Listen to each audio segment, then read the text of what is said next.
em 2 anos, nos anos pares, desde 1974, quando foi os 150 anos. Eu era presidente da Subcomissão Estadual de Cultura, a grande comissão na qual eu participava, e eu fui escolhido para presidente da Subcomissão de Cultura, que teve uma série de pessoas fulgurantes, professores, advogados, médicos, né? Todo mundo interessado na preservação dessa cultura alemã. E aí essa comissão resolveu fazer um simpósio, que foi realizado em São Leopoldo, e resolveu-se fazer de 2 em 2 anos.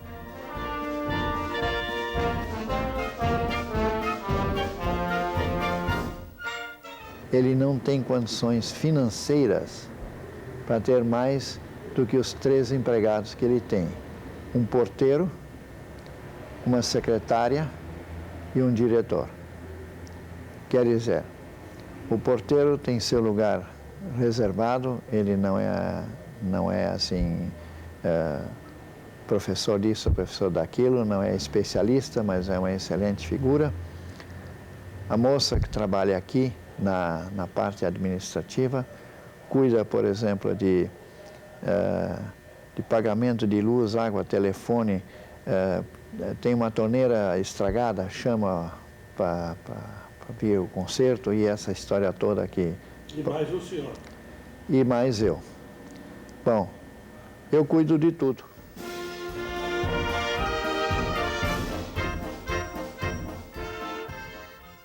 Nós não somos um museu de tudo.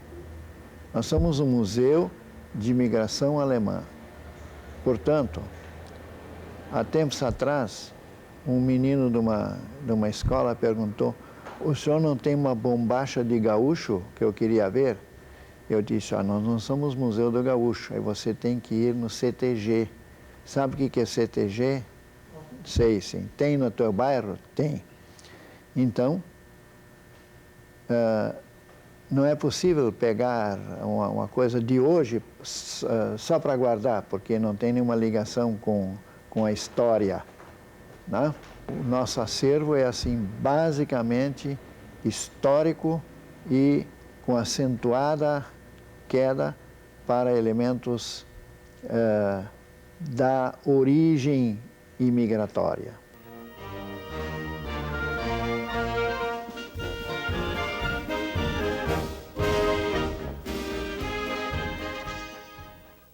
Nós ganhamos uma porta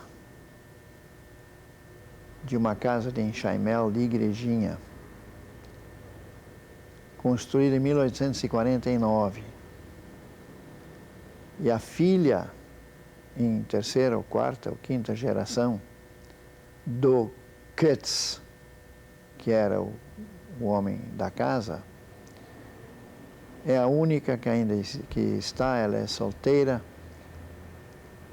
Ela nos deu essa porta, porque é um exemplo de uma coisa feita à mão, porque não tinha máquina, não tinha nada. E conseguiram lá uma série de objetos com os quais se fez essa porta. Uma pá, uma planilha, sei eu, enfim, está exposto. Quer dizer, quando a gente vê que hoje tudo isso é pré-fabricado, você quer uma porta, leva na marcenaria, não sei, olha, é 1,20 de largura, 2 de altura, assim, assim, assim. Outro dia já vão plantar a porta porque, bom, tem tudo isso pronto. Então, quando a gente vê essa porta, o que representou fazer um aprofundamento para dar a impressão, assim, de um enfeite, né? Isso que o museu quer mostrar com essa porta.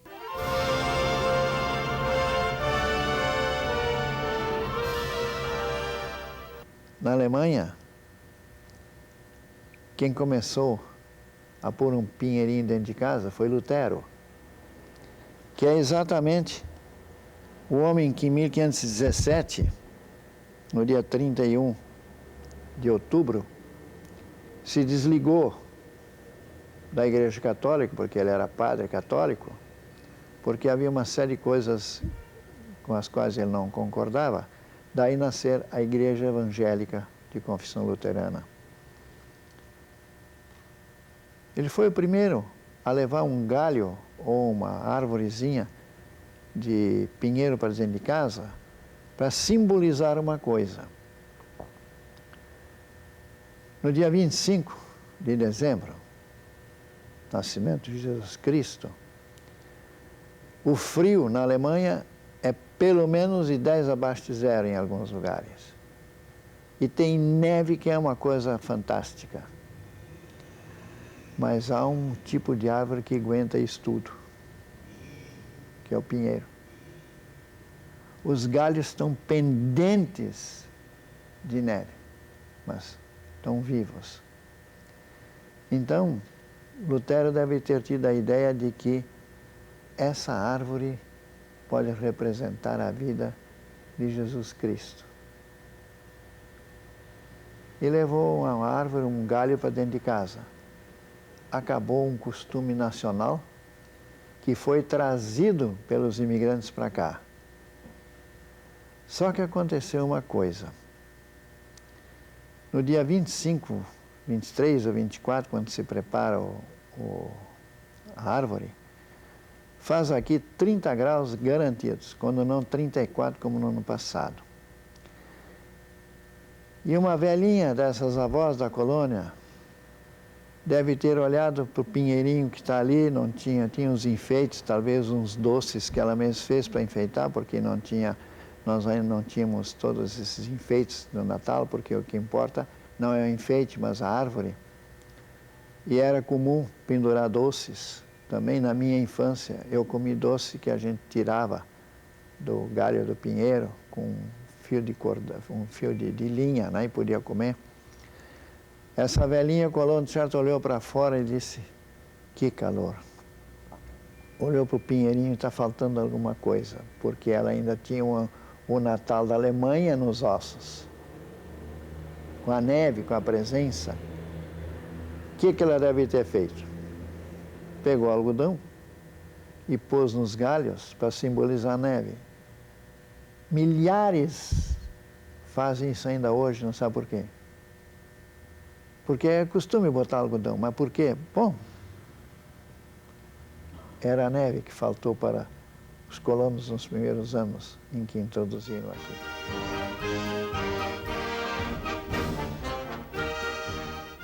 Porque na Alemanha, o coelho silvestre some antes de Natal, ou já no começo de dezembro. Cavoca seu ninho debaixo de raízes de árvores, ou quem deixou na roça um monte de palha para um dia aproveitar, lá ele vai e faz seu ninho com tudo que tem direito, levam comida para a reserva e o casal vai morar lá durante a época do frio. Quando acontece também o nascimento dos filhotes dessas duplas, e que só saem em março, fim de março, quando termina o inverno e começa a primavera na Alemanha. Ou seja, o calorzinho começa a vir. Então, de repente, tudo quanto é canto, tudo quanto é buraco, sai coelho para tudo quanto é lado. Esse coelho simboliza a Páscoa. Porque Jesus estava morto e ressuscitou. E os coelhos tinham sumido e reapareceram. Foi o colono alemão que trouxe isso para cá.